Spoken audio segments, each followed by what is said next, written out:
Broadcasting live. It's America's longest running talk show on computers. It's Computer America, bringing you the biggest names in technology with guest interviews, new products, and your emails. Listen live at computeramerica.com on any device around the world.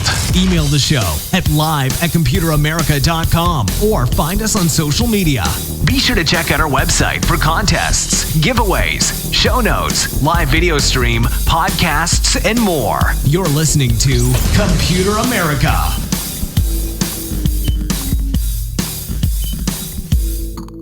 Hello and welcome into the Computer America Show. We are the nation's longest running and nationally syndicated radio talk show on computers and technology. Thank you for joining us. I'm your host, Ben Crossman, and to everyone out there, I hope that you're doing well and you are ready for today's program. So today on the show, we have a full hour of computer and technology news. And hey, we have a bunch of different stories, everything from Intel and what they announced last week during their earnings call, which not the best thing you want to hear, but hey, it's something. And although they did release some new products, so we're going to be talking about that today. Spoiler alert, they're slower than their top end, but hey, at least it's something different.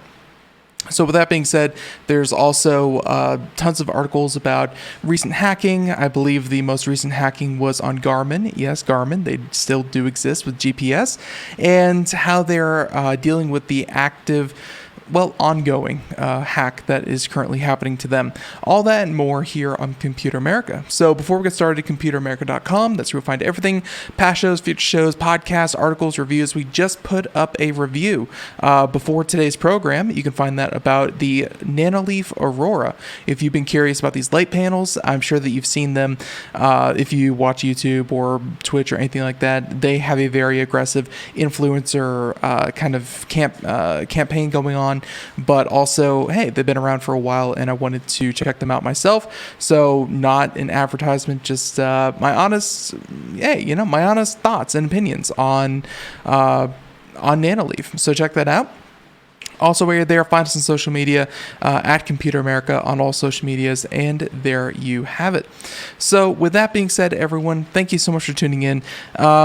We're going to go ahead and get started here with computer and technology news. So let's go ahead and do this computer and technology news brought to you by Computer America.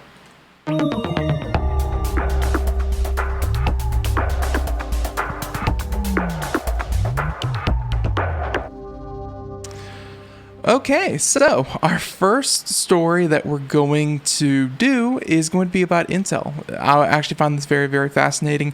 Intel was, pretty recently, they announced that they are having some trouble with the next-gen processors that they've been working on. Obviously, AMD, a close rival to Intel, has been operating on the 7nm architecture for quite a while, and Intel said that it was going to take some delays, and it could be delayed until 2022 because of a defective mode in the process. And what all this comes down to is that the yield that they have, for those of you who don't know, they make a ton of processors, and then they have a certain amount of processors that just are not usable. And that is the yield. So if 95% are good to go and 5% are bad, that's one thing. If it's 50-50 and the yield is only half of what you produce, that's certainly not economically viable. And Intel is having that problem where they have the architecture down. It's the yield that seems to be the problem. And it's just not economic at this time for them to produce. I don't think they announced exactly exactly the percentages that they were working with here. But at some point, it's just not there. And again, it could take 6 months is what they project, although it could be as much as 2022 if they haven't gotten this under control. So AMD, this is completely what they're doing. AMD is happy for this. Intel, they're very, very frustrated by this. This has been years in the making, and it looks like it could be another couple of years for them to finally do it. But what they did announce, and this is the news here today, is a new iteration of their i9 processor. This is their top end, the 10-core i9-10900K. That, of course, means 10 cores. I think this thing was overclocked to like 5 gigahertz. And yeah, it was very, very impressive. Well, it had like a base clock speed of like 3.6, I want to say, which is very, very good for a 10 clock speed. But now they have unveiled the i9-10850K. So notice the difference. They're knocking down 50 numbers, numerical values, and they're releasing one that is only 100 megahertz slower. So instead of, let's say, 3.6 if memory serves, it's now 3.5. But then, of course, with overclocking, you're still going to get somewhere in the neighborhood close to it. But here's the thing: it's not just that it's slower; it's also more affordable, a little bit. $35 cheaper. You get this thing for $450 as opposed to almost $500 for the 10900K. So, if you're looking for that little bit of budget, I don't think you give up that much performance for the price. Although at the same time, as a computer enthusiast myself, I'm sitting here questioning, wouldn't I just recommend everyone get the 10900 as opposed to the 10850, considering it's only like $30 more and it is objectively better? But here we are. They said that for all practical purposes, this is a 10900K clocked 100 megahertz lower, and that's it. So that's essentially it. According to Intel, the i9-10850K is based on immediate feedback they've received from customers, including further expand options and different price points. Critics, however, have said that it's possible that Intel is having trouble with chips that can't quite reach the clock speed and is then selling a little bit slower. I've noticed this when it comes to marketing. Soon we should have a review out for the Alienware monitor, and this monitor advertises that it can go up to 120 megahertz. Kind of asterisk or hertz, and 120 frames per second and asterisk on all the promotional stuff. And it says that you can kind of overclock your monitor, quote unquote, to do this. Now, when I tried that, it's guaranteed up to 100 frames per second, which is still pretty good, but not amazing. And when you try to overclock it, it worked for like a couple hours, and then I don't know if it got overheated. I don't know what the signal degradation was from, but it would cause this kind of strobing effect.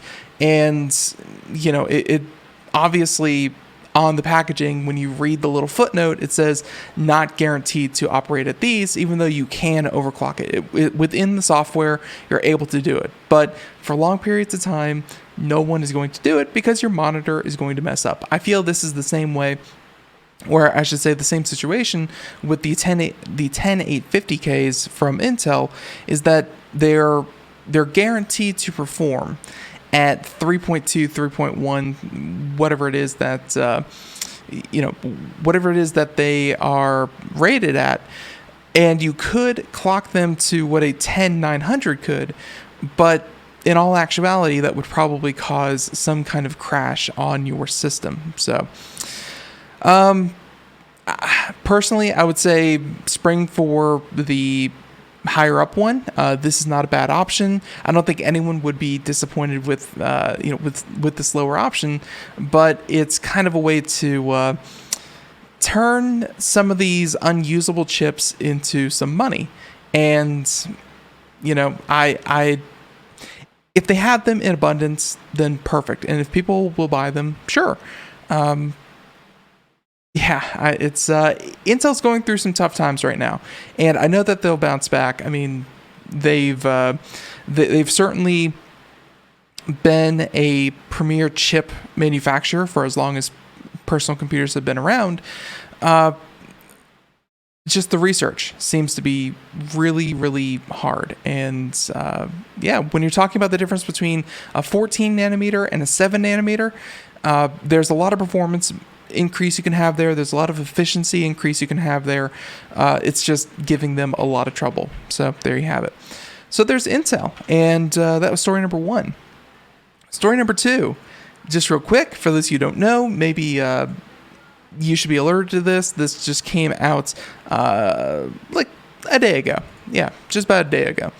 And it's about Instagram. Instagram, I've heard of this problem before. They had another issue a little while back, but this has to do with the new iOS 14. And iOS 14, among its many different features, one of the features was that it alerted a lot of different, or it alerted the user that a lot of different apps are using things in the background. Be it location data, access to camera, access to photo. iOS 14 really tried to shine a light onto what applications were using what data. And that's all well and good. Well, it turns out one of those, I'm assuming it has to do with some kind of error in the programming, and they are calling it a bug. It's not malicious, but they're saying that Instagram is having a problem of constantly always accessing the camera on iOS 14. And according to some reports shared on the social networks by users who have already installed iOS 14, the camera's indicator stays on when the Instagram app is open, even if the user is not using the camera. As when scrolling through the photo feed, the green dot shows that the app is accessing the camera in the background. There you go. And of course, if you're watching the video portion, you can see it right there in this particular tweet. And yeah, this image right here. All right. This image right here showing, hey, Instagram is using your camera. So the expected behavior, of course, is for the app to access the camera only when necessary. And they say that this behavior is just a bug, saying that we only access your camera when you tell us to. And we found that we are fixing a bug in iOS 14 that mistakenly indicates that some people are using the camera when they aren't. We do not access your camera in those instances, and no content is being recorded. Like I said before, this is a feature of iOS 14 to alert you when software is using something that you may not know about. Again, location, camera, so on and so forth. This seems to erroneously trigger in Instagram. It's Apple obviously changes their coding all the time, and this is certainly a new feature, so it's up to Instagram to make sure that that doesn't happen. I can see how people would be unwary or uneasy to think about that kind of thing, but yeah, it's up to Instagram to fix it, and I certainly do think they will. iOS 14 should just be on like the kind of like the pre-release, the open beta testing, which is exactly what this is all for. So they're saying that they're hoping iOS 14 is available by the fall. I don't know. I almost feel like that story got a lot of focus and it got a lot of attention, and I wanted to cover it because it is just a bug. And at the same time, I think people need to be a little bit more forgiving to Instagram over this because, hey, this is the pre-release. This is where you find bugs, and this just happened to be a bug. So to find an issue in the phase where you are looking for issues, that seems, well, that's exactly what you want. There you go. So story number 2, story number 3. How about we go ahead and talk about,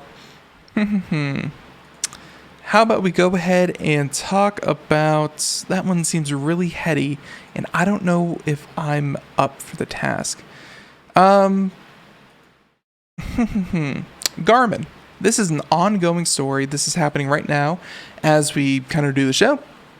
And yeah, they're currently being held ransom for a certain amount of money. Let's go ahead and get into this. Android Headlines brings us a story. Hackers demand $10 million ransom from Garmin. Yeah, and I know that a lot of people out there think that, Garmin, ever since the invention of smartphone, the dedicated GPS unit isn't selling as well as it once did, and it's just not, they're surprised to hear that Garmin is still around. Whereas, having met Garmin out there at CES this year, they're doing a lot with smartwatches. They're doing a lot with fitness tracking. They're doing a lot with GPS, and especially in the commercial space, they're still very, very big players in that space. So yeah, there's not only are they still a company, they're actually doing very well. But not today. Today, they're under attack. So Garmin is subject to a $10 million ransom demand from hackers, according to Cycling Weekly.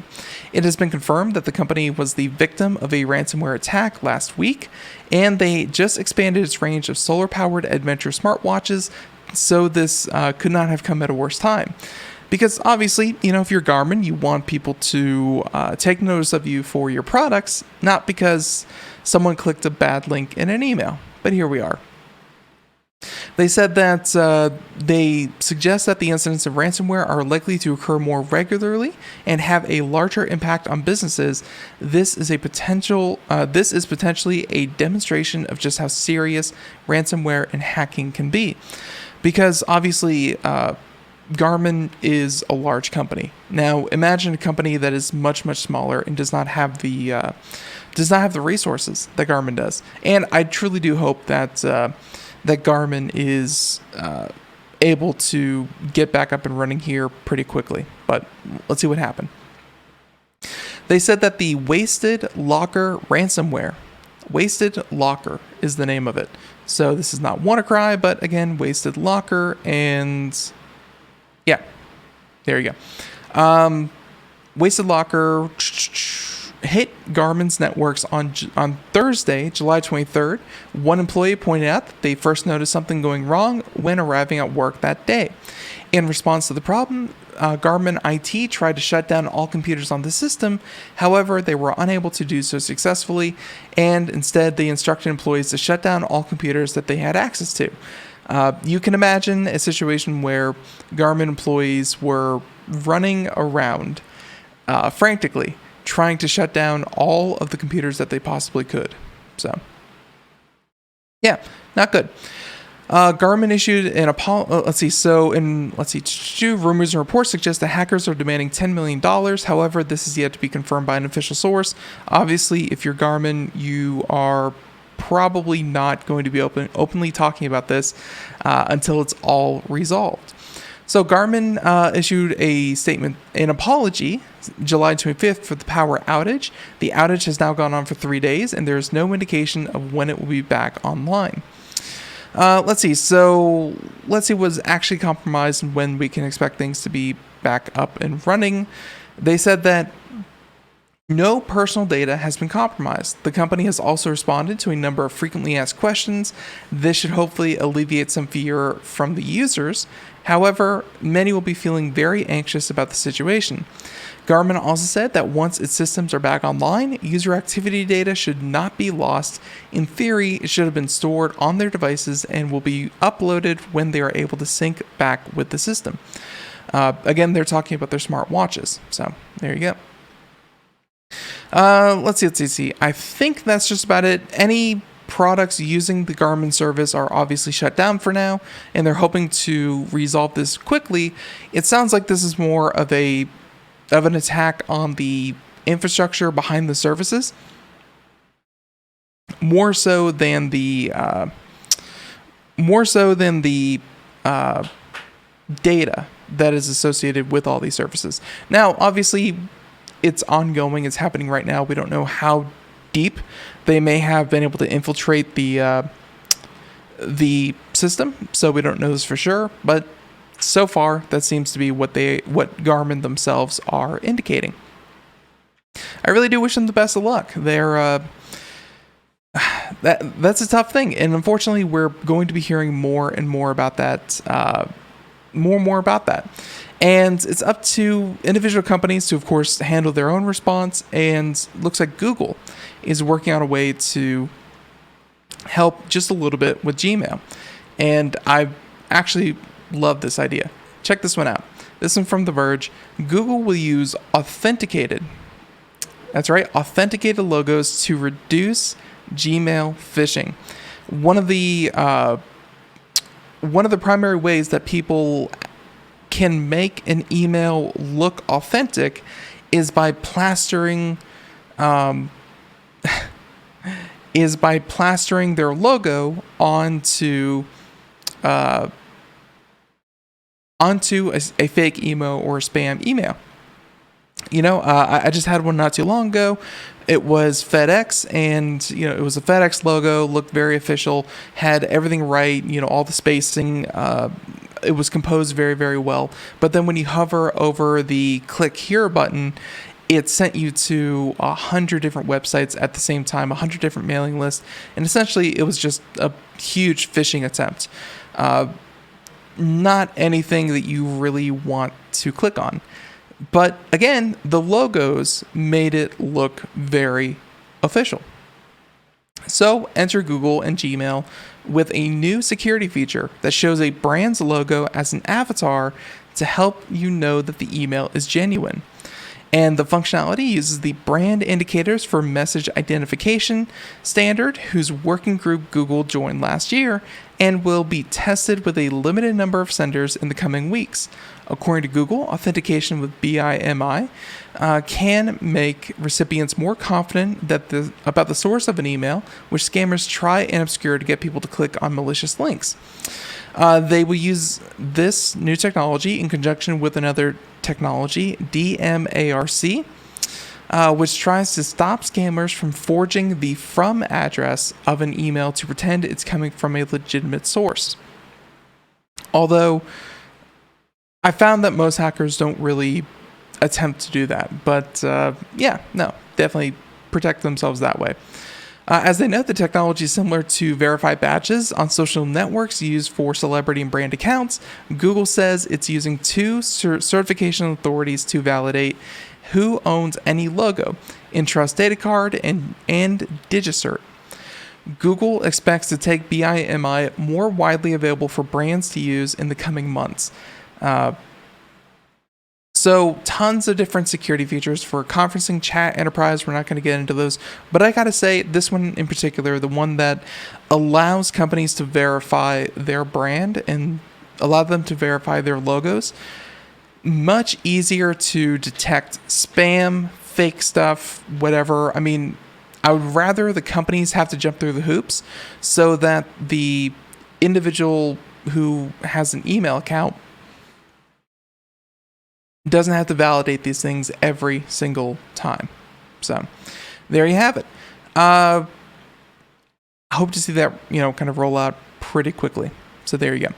That was story number 4. Story number 5. Let's see. What sounds like a... Okay.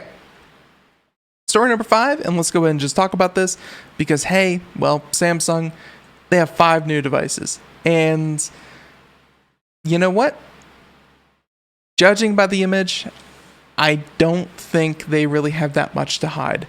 If you're watching the video portion, you can see it there. For those of you just listening on the radio, is simply silhouettes. I mean, it's kind of a copper tone lighting, and it's showing 5 different devices, 3 phones. Well, I take it back. 2 phones.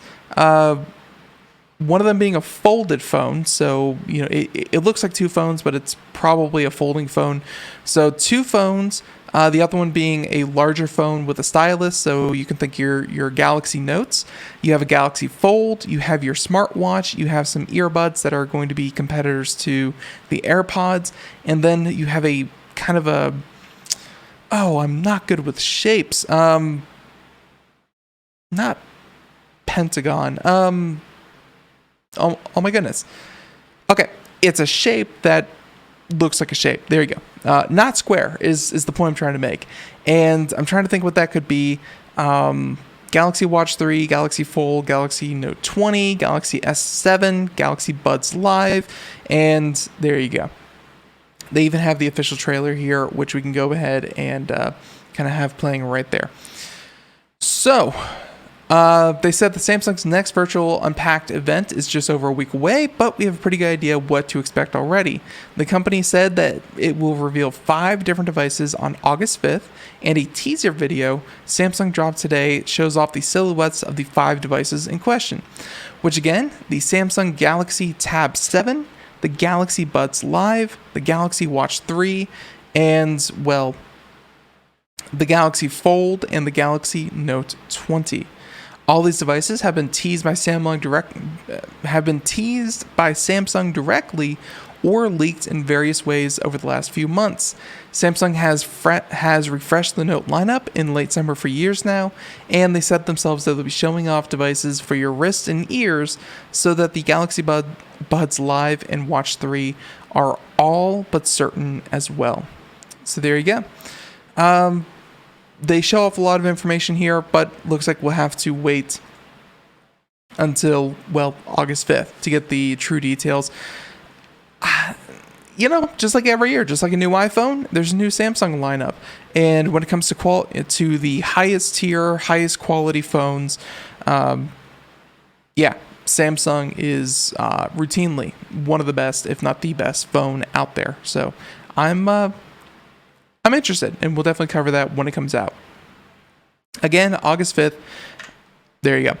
So, story number 5. Story number 6, though, let's go ahead and talk about some fast charging technology. I'm sure that a lot of people out there are, they're curious as to why battery technology has not been advancing by leaps and bounds. Well, check this one out. Qualcomm, they have announced a 100-watt charging scheme that will go from 0 to 50 in 5 minutes. And I haven't seen the video, but I assume at those speeds, it's going to look a lot like Back to the Future with the 2 cables and the clock tower and the lightning bolt. That's the only way I can imagine that they can actually get that kind of charging speed. Very, very quick. And here we go. In the constantly incremental march of technology, it's not often we call something revolutionary. Again, this is from Ars Technica. And they say that when the battery is under 50%, it will go up 1 percentage point every 6 seconds. Qualcomm is calling this the world's fastest commercial charging solution and will probably change how you charge your phone. I am skeptical, to say the least. So they say that their new numbers are based on a 4,500 milliamp battery. 4,500, not bad. Some of the larger phones out there can get up to 6,000, but 45 would definitely put you in the higher end of the mid-range. And they said that it will be a stack cell configuration, allowing it to pump 50 watts into each cell for a total of a 100 watts of charging power. Qualcomm says that the dual cell battery architecture helps the charging efficiency, and which is 70% higher and 10 degrees Celsius cooler than the Quick Charge 4. So there you go. It may be a couple years old, but it's faster. Hey, let's see what it is. So they say that the Quick Charge 5 will also be USB PD, so it should be able to charge even larger electronics at full speed. Qualcomm makes a deal out of its branding, but really, as a USB PD programmable power supply device, it should be able to negotiate the correct power and charge many non-Qualcomm Quick Charge 5 devices at top speed. So there you go. And all this again is, this is essentially, they are putting out the charging technology for the battery. And they even have like the accessory packet here, make sure you have this particular one if you want these speeds. My problem with this, and quick charging has gotten better over the years. They're able to better charge batteries than they have before. But the reason why there's not this astronomical shift. Sometimes you hear these stories about power cells that are able to charge from 0 to 100 in a matter of seconds, or in this case, batteries that could charge within minutes. The main hurdle with batteries is that there's almost a direct correlation between, due to the chemical configuration that you have, the amount of time that it takes to form those bonds, store that energy chemically within the batteries that we have, be they NiCad or whatever kind of battery that we're currently using, lithium-ion batteries. The time that it takes to form those bonds and then slowly release them are pretty similar. Again, it has gotten better, but if something takes very, very quick to charge, it will also be very, very quick to disperse or dispense. So that's why you hear these things like, oh, it charges in like 4 seconds. Well, it may give off the entirety of its energy in a matter of 10 seconds. It's not a true replacement for the battery technology we currently have. And so, like right now, our batteries may take, an hour or 2 hours to actually charge, but then you can use them over the course of 5, 6, 7, 8, 9, 10 hours. And that quick, that kind of slow storage followed by a measured release is what we kind of value in a battery. Power when you want it, and you got to make sure it lasts a long time. So that's why it currently takes longer for batteries to charge. I'm wondering how this quick charge, having the dual battery set up so that you can charge both at the same time, certainly cuts charging time in half. I'm interested about the 50% charge in 5 minutes. That I'm interested in. I don't know how they're going to be able to do that. And again, just so you know, 0 to 50% in 5 minutes. So, and then they also say that 0 to 100, so a full charge, you're looking at less than 15 minutes. It's impressive, but still, even with that, no one is able to really crack that code for a better battery. So there you go. Let's go in and continue on here. Next story, also from Ars Technica, and smartphones galore. They're getting better. They definitely are. I'm looking forward to it. Ars Technica, your next smartphone will be a lot harder to scratch, and, well, it looks like Corning is coming out with a new iteration of Gorilla Glass. Gorilla Glass used to be a big thing with iPhones, but Corning actually makes smartphone glass for a lot of different companies. So they said that it's not that Gorilla Glass has dismissed scratches entirely, but the last time Corning prioritized it as a threat was in Gorilla Glass 3. That was about 7 years ago, which, by the way, was about the iPhone 5S. Intervictus, which I believe is the name of the new glass, saying that which promises double the scratch resistance of 2018's Gorilla Glass 6. It performs better in a drop test, surviving a 2-meter fall, which only not for the tallest of you people out there. It should be really all you need. 2-meter fall, and it survived it very, very well compared to the predecessor's 1.6 meter fall. So there you go. So to answer the why now, and let's see, So to answer the why now, it's pretty straightforward. Customers started asking for it more vocally, but why it became such a priority as drop survivability is a more interesting question. Saying that what we think is happening is that people are keeping their phones longer. Phones that aren't breaking in a drop event are coming up with a scratch on it. Makes sense. If phones are more durable in drop test, and again, people are keeping them instead of the 2-year product life cycle, they're sitting there with a 3, 4, 5-year-old phone, then those little scratches are going to become a much bigger problem than simply screen cracking or, none of it, because you only keep your phone for like 2 years. So they said that iPhone customers are upgrading less frequently. That's coming from Apple directly themselves, and people are holding on to their phones for 3 years plus. There's also the fact that making glass both scratch and drop resistant is hard. The manufacturer of glass is often a game of compromise, where you have things like foldable phones, and really that's the difference. It's like you can have like scratch resistant, shatter resistant products, but then you have to look at it from the mindset of how do you put it? The rigidness and durability of a phone versus the flexibility of a phone, and the ability to make it bend. So the stronger it is, the less it can bend. But of course, getting them to do them both at the same time is kind of contradictory. So you got to find that middle ground and hopefully even satisfy both, which is very, very hard to do.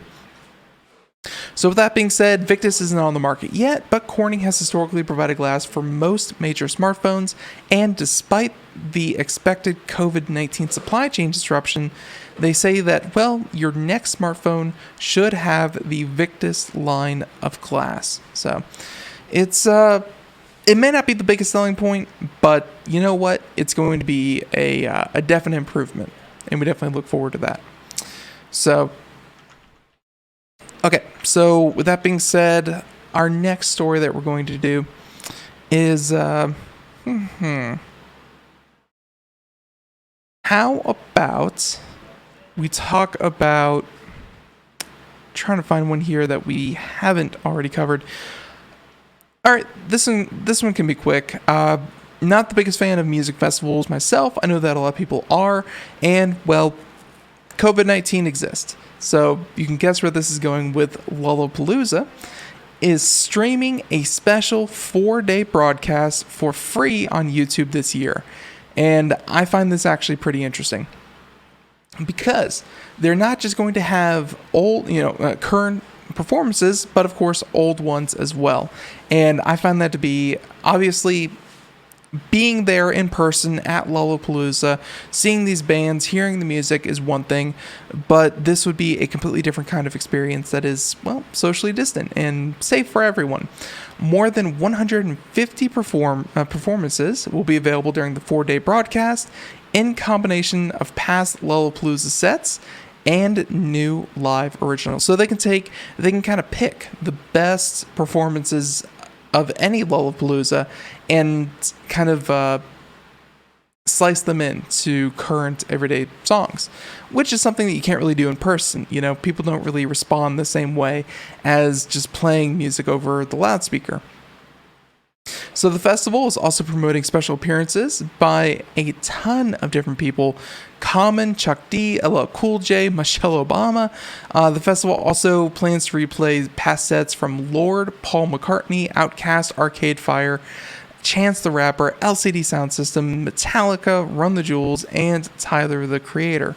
So tons and tons of big names. And again, some of the biggest names from past performances. For those of you who don't know, this will be happening between July 30th and August 2nd, and it is free. No pay-per-view, no pay anything. Hey, anyone can access it beginning at 6 p.m. Eastern on July 30th, running all the way through to August 2nd.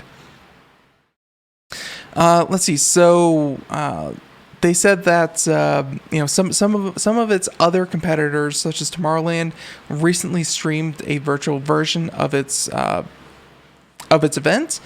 And, virtual festivals have become a staple in the last few months, mostly out of necessity, not because anyone thinks that they are strictly better. But, hey, it's what they have to be. As part of the festival, the organizers are teaming up with 3 different charities: Arts for Illinois Relief Fund, Equal Justice Initiative, and When We All Vote. Organizers will match donations up to $10,000 for each charity. So there you go. Lollapalooza, not canceled, just rescheduled. And you can definitely expect more and more of that. Let's go ahead and continue on here. And our next story, this was the heady one. This one might take a little bit, but hey, we're going to get through it. And yeah, Energy unveils blueprint for nationwide unhackable quantum internet. Judging by current administrations that have asked for better ways of decrypting users' information, like unhackable and encrypted communication, that is not a priority of our federal government. So to think that this is something that they would kind of push forward towards, probably not. But I do like the idea of a quantum internet. Because, hey, if nothing else, the word quantum, of course, might just mean faster. But I think the next decade would be a very aggressive timeline to try to hold itself to. So let's see what's going on here. This is by nextgov.com, saying that the Energy Department on Thursday released a strategic blueprint to construct a potentially unhackable nationwide quantum internet. So the Department of Energy, or the Energy Department, my bad. Energy's 17 national laboratories will serve as the backbone for the system, according to the agency, and that the desired outcome could be fully realized within the next decade. Saying this is one of the most important technology innovations of the 21st century. It'll lead the way to many remarkable benefits for society at large. The quantum landscape is rife with complexities, but to help attendees better grasp the endeavor, a senior scientist at Argonne and Argonne and Argonne, and professor at the University of Chicago's Pritzker School of Molecular Engineering, explained during the event that the nature behaves very differently, namely, it follows the world of quantum physics at the atomic scale. Here's a quote here, try to keep up, we'll do our best. In this quantum world, particles can exist in multiple states at the same time, like on and off, but simultaneously. And they can be entangled, that is, they can share information with one another, even over very long distances, and even without a physical connection. So while this special world is invisible to us, a quantum internet is going to harness these strange properties to build new types of devices with powerful applications in communication, national security, finance, and medicine. So there's a few things here. The biggest one, of course, being quantum. Definitely check out our past interview with IBM over quantum computers. They're talking a lot about the exact same thing. And some of the aspects that they've already outlined, I can see where communication would be just so much easier.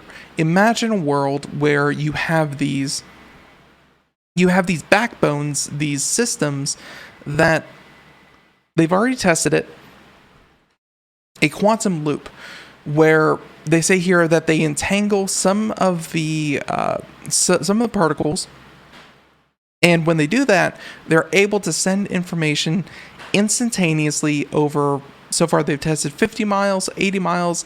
It doesn't really matter, and they're able to do it between 3 different nodes. And the best part is it's unhackable because these quantum entangled particles, they are entangled to one another. Like you can't listen into the transmission between the two because there is no transmission.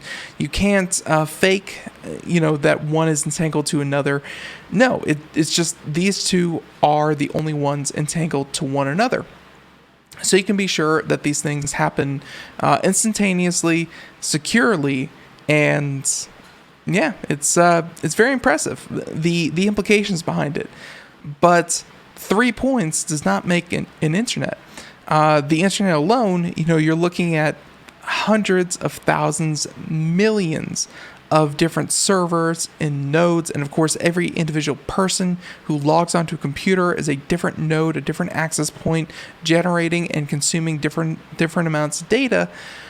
Man, you are talking infinitely more complex than a 3-node system, but as far as a test case, they're doing very well. Yeah, so, but America isn't the first to engage in such pursuits. China, which has invested in quantum information science for years, has been breaking distance records for quantum networks. Europe also previously launched the Quantum Internet Alliance to craft the first blueprint for a quantum internet. My understanding for the furthest entangled particle that currently exists, as far as we know, they tried it in space. They launched an experiment into space, and from the ground to space, you're talking a number of miles through an atmosphere, and it still worked. So everyone all over the world is working on this technology, and as they said, it's virtually unhackable, and the aspects of it of transmitting the data instantaneously and securely would have super far-reaching implications for any kind of military, government, healthcare, financial kind of data.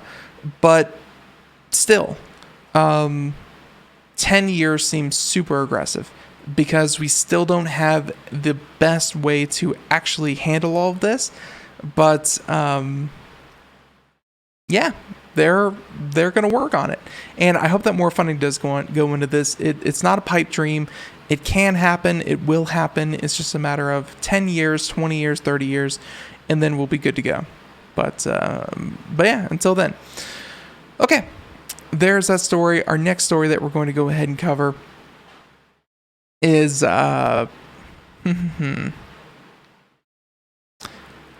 let's talk about Google, just real quick, and what they're doing for their employees.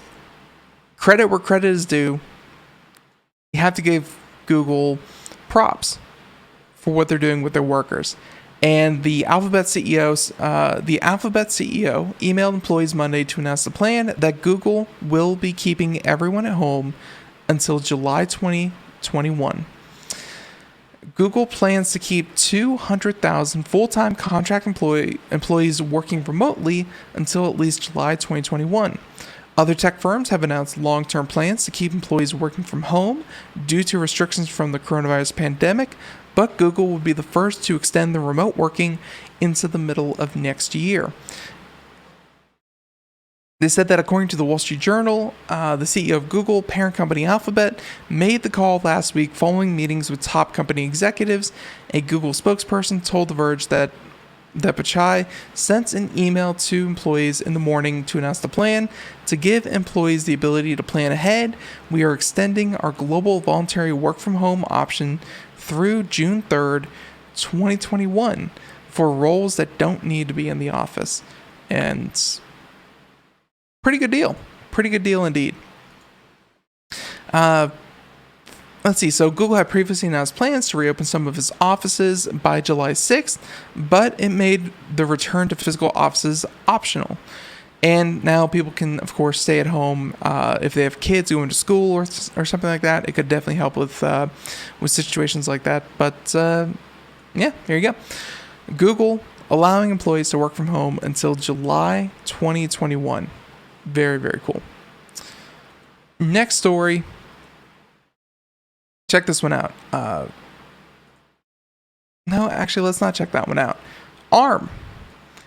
I've heard more about ARM. I understand very little of it, but I've been hearing more and more about ARM versus Apple since Apple announced that they are moving away from the ARM architecture process. And really, with Apple moving away from it, a lot of other competing businesses are looking to purchase ARM probably for their portfolio more than the actual architectural process that they've pioneered. They said that ARM Limited is for sale, the company in charge of the ubiquitous ARM CPU architecture that powers the majority of devices that run on a battery. It will only cost a few tens of billions of dollars, and they said that two reports on the matter, one stating that NVIDIA is interested in buying ARM, and another saying that Apple is not interested. This after ARM was famously dumped by Apple because Apple has developed their own processors. ARM is currently owned by SoftBank, a giant Japanese holding company previously featured in ours for buying Boston Dynamics, buying Sprint, and buying stakes in Uber and GM's Cruise. SoftBank bought ARM for $32 billion in 2016, and since then, ARM has only gotten more powerful. ARM doesn't manufacture chips. Instead, it sells the IP based on the ARM CPU architecture in the form of its Cortex CPU design or license. So essentially, it's the way that the processor interacts with other pieces of hardware and, of course, the software. As for SoftBank, and let's see, so in 2016, SoftBank described ARM as its prized possession, and it's the center of SoftBank. In the coronavirus era, SoftBank has been hit hard by tanking valuations of Uber and WeWork, along with the bankruptcy of OneWeb, and now it's willing to sell ARM to raise money. That's right, they're willing to cut off an arm to save the rest of the company. I had to do it.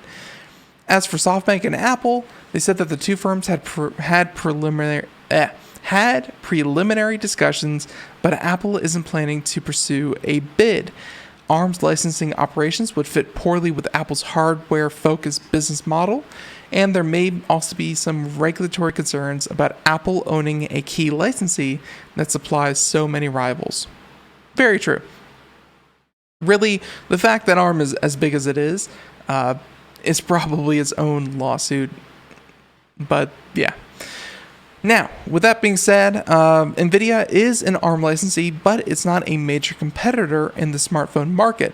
NVIDIA's chips are sold on the strength of its GPUs, and the company's biggest design wins are the Nintendo Switch, the AR-focused Magic Leap, and its own NVIDIA Shield Android TV box. But it being mostly shut out of the mobile SoC system-on-chip market by Qualcomm, NVIDIA has started to focus on car hardware, which, by the way, called Orion, when it comes to smart cars, almost all these things are being run by NVIDIA processors. If NVIDIA doesn't pull the trigger and ARM does prove too big to buy, there are some other options, including the original ARM is for sale report. They mentioned it is possible that SoftBank would ultimately choose to do nothing and figure out a different way to deal with its money issues. The idea of an IPO for ARM has also been floated by SoftBank, and, well, there you go. They have an incredible IP there with ARM and and what they've built with it. Any company that purchased ARM would suddenly become the number one provider of software in smartphones and mobile devices. So it's very, very valuable. The problem is, like they said, is it too valuable to purchase by the likes of NVIDIA or really anyone else? SoftBank, of course, owns it, and there's only a couple other competitors that are as big as it. And even if they did purchase it, you would have antitrust problems as well. Okay, let's go ahead and continue on here. Our next story that we're going to do.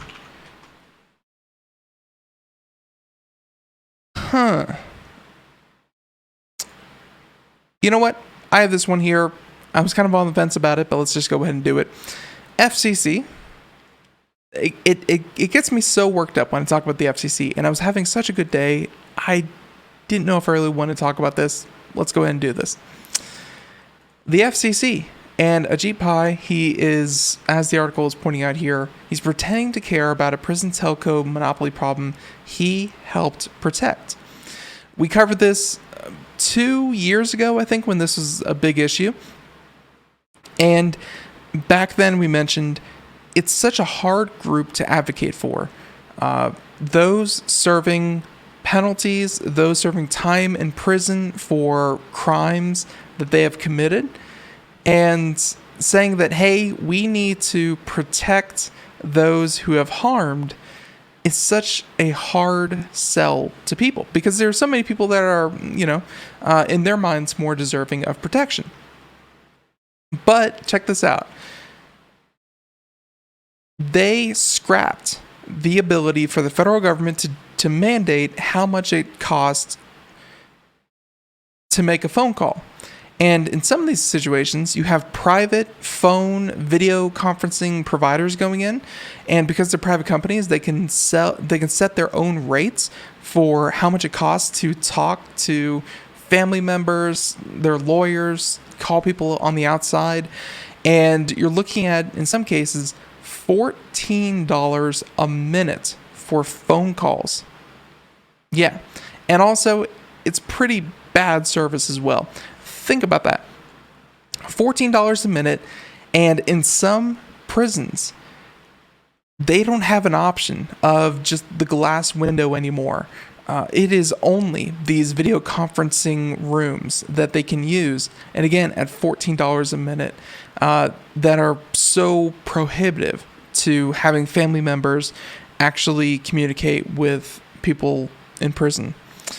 So they say that the suddenly rudderless FCC ultimately and unsurprisingly lost due to a challenge by Global Tel-Link, which obviously wanted the status quo to remain intact. So now, while the FCC has authority to cap interstate calling rates, the courts have declared it lacks the authority to regulate intrastate prison calling rates. So within the state itself, the FCC has no business talking about that. So they say that Ajit Pai tweeted out this weekend saying current laws bars the FCC from regulating interstate inmate calling services rate. These rates can be outrageous. For example, 27 states allow the first minute charges up to 26 times the first minute of an interstate call. And now Ajit Pai is calling on states to take action. So of course there's the current law was put in place by the current FCC administration and the policies that the government is currently following. They say that the same states he ironically has been trying to argue lack the authority to protect consumers from telecom monopoly harm in other areas of telecom, like residential monopolies, net neutrality, and consumer privacy. So with that being said, prison telecom is worse. Other companies have made hundreds of millions in this one here. You're looking at $460 million in annual income just from concession fees. So, you may spend $100 million putting in these systems and, trying to weasel your way into private prisons or even public prisons, but then you get hundreds of $millions back from inmates who want nothing more than to make a phone call, which, let's be honest, in today's day and age is cheaper than ever to certainly do something like that. No reason this should even be an issue, and worse so, no reason it should be an issue to this extent. There you go. Okay, we have time for one more story, if that, and I like this one from a gadget. It's pretty cute. Fox Sports. Obviously, with coronavirus going on, sporting arenas, stadiums, and so on, and ballparks, and so on and so forth, can't have actual fans. So enter some intern who said, "You know what? I got this." And if you're watching the video portion here, you can see what an open arena looks like, and then they're able to put in a fake crowd.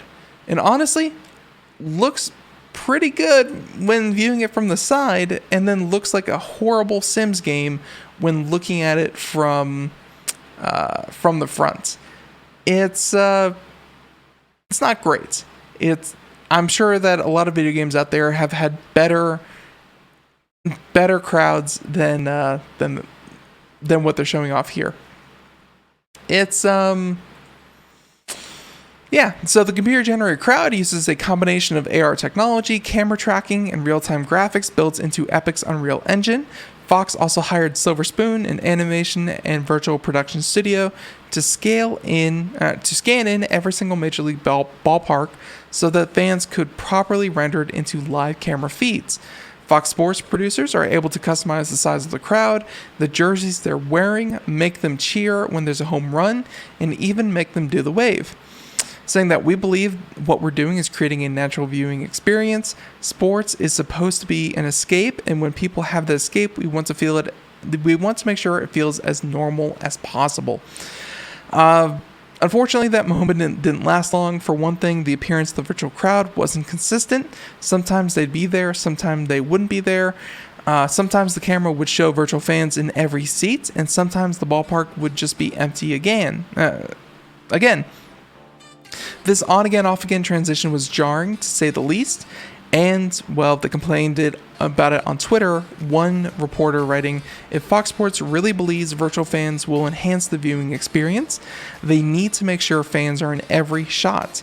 Right now, I've only seen fans in the bleachers from the high home plate cam. Every other camera shows nothing but empty seats. This is dumb." Yeah, I think they could do a little bit better job. I see where they're going. Other people have tried things like cardboard cutouts. Others have like a 17-foot LED screen that they're trying to utilize. Folks, it's an experiment. And thank you so much for tuning in. That's all the time we have here. Until next time, everyone, have a great day. Thank you so much. Bye, everyone.